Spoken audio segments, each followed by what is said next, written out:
Tahukah anda bahawa 1 daripada setiap 5 orang dewasa kini mengalami diabetes? Penyakit diabetes yang juga dikenali sebagai kencing manis kini melibatkan seramai 3.5 juta pesakit di seluruh Malaysia. Peningkatan jumlah pesakit diabetes di Malaysia semakin membimbangkan, bertambah daripada 13.4% pada tahun 2015 kepada 18.3% pada tahun 2019. Jumlah pesakit diabetes juga meningkat dengan peningkatan umur, terutamanya dalam kalangan warga emas berumur antara 60 hingga 69 tahun. Diabetes merupakan sejenis penyakit kronik yang disebabkan oleh kegagalan pankreas menghasilkan insulin di dalam badan dan badan tidak dapat menggunakan insulin dengan berkesan disebabkan kerintangan insulin. Kerintangan insulin boleh berpunca daripada berat badan yang berlebihan, pengumpulan lemak di bahagian abdomen dan kurang bersenam. Untuk mengawal diabetes secara optimal, pesakit perlu memastikan: yang pertama, bacaan paras glukos berpuasa berada di antara 4.4 hingga 7 millimoles per liter. Yang kedua, bacaan paras glukos 2 jam selepas makan berada di antara 4.4 hingga 8.5 millimoles per liter. Dan yang ketiga, bacaan tekanan darah sistol di antara 130 ke 139 mm merkuri dan tekanan diastol antara 70 ke 70 mm merkuri. Apakah faktor utama penyumbang peningkatan kes diabetes di Malaysia?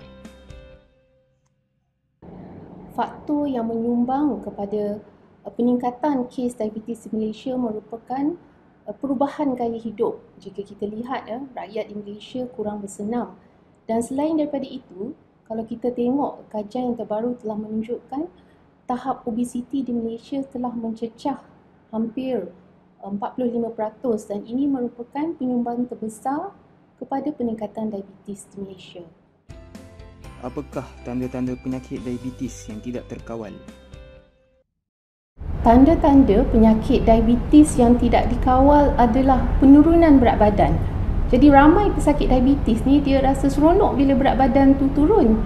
Tetapi sebenarnya sekiranya penurunan berat badan adalah tidak intentional, tidak berniat, itu adalah tanda yang tidak bagus. Selain daripada itu, pesakit juga boleh merasakan mereka kerap dahaga, perlu bilik air untuk kencing dan perlu bangun untuk kencing pada malam hari. Sekiranya simptom-simptom ini berterusan, pesakit boleh mendapat komplikasi penyakit diabetes seperti masalah penglihatan, masalah jantung macam heart attack, masalah buah pinggang dan juga kebas-kebas di kaki. So, kebas-kebas di kaki ni merupakan penyakit saraf. Apakah masalah utama dalam pengurusan penyakit diabetes di kalangan warga emas? Kerumitan yang dialami oleh warga emas terutamanya adalah literasi kesihatan. Mereka juga menghadapi banyak masalah penyakit komorbid seperti darah tinggi, penyakit jantung, demensia di mana mereka mudah lupa dan juga osteoporosis. Selain daripada itu, mereka juga mengalami masalah logistik di mana kesukaran untuk menghadapi atau untuk pergi ke temujanji. Yang seperti kita tahu, kebanyakan hospital berada di bandar dan warga emas ini kebanyakannya duduk di kampung. Selain daripada itu, mungkin juga kurang sokongan sosial daripada ahli keluarga.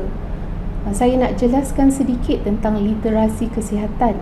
Ini maksudnya kemahiran oleh pesakit untuk memahami tentang penyakit diabetes.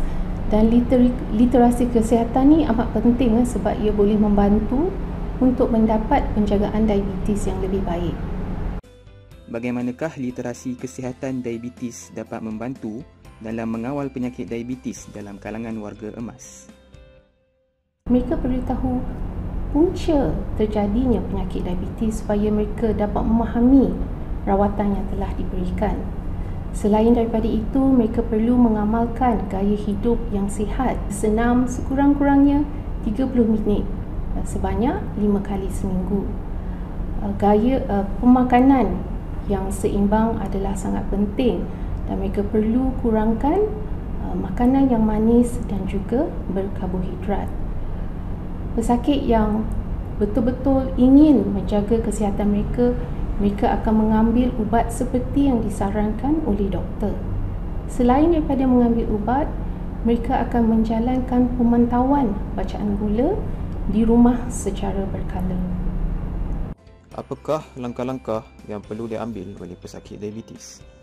Di antara langkah-langkah yang perlu diambil oleh pesakit diabetes adalah mereka perlu tahu apa yang kena buat sekiranya mereka sakit.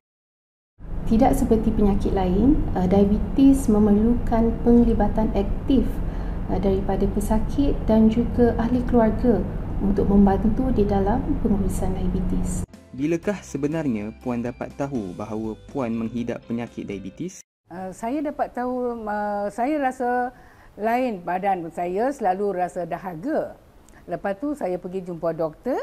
Doktor buat pemeriksaan. Dia ambil darah saya dan baca, dia kata dah sampai 8. Inilah permulaan untuk dapat penyakit diabetes. Apakah yang puan faham mengenai diabetes?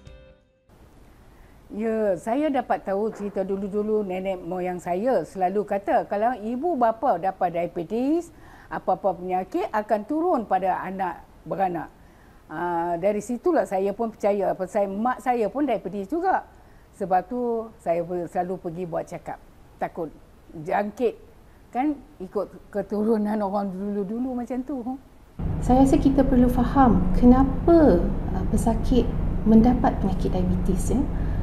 Ini adalah disebabkan pankreas, iaitu sejenis organ di dalam badan, tidak dapat berfungsi dengan baik. Apabila pankreas tidak dapat berfungsi dengan baik, ia tidak dapat menghasilkan insulin yang mencukupi.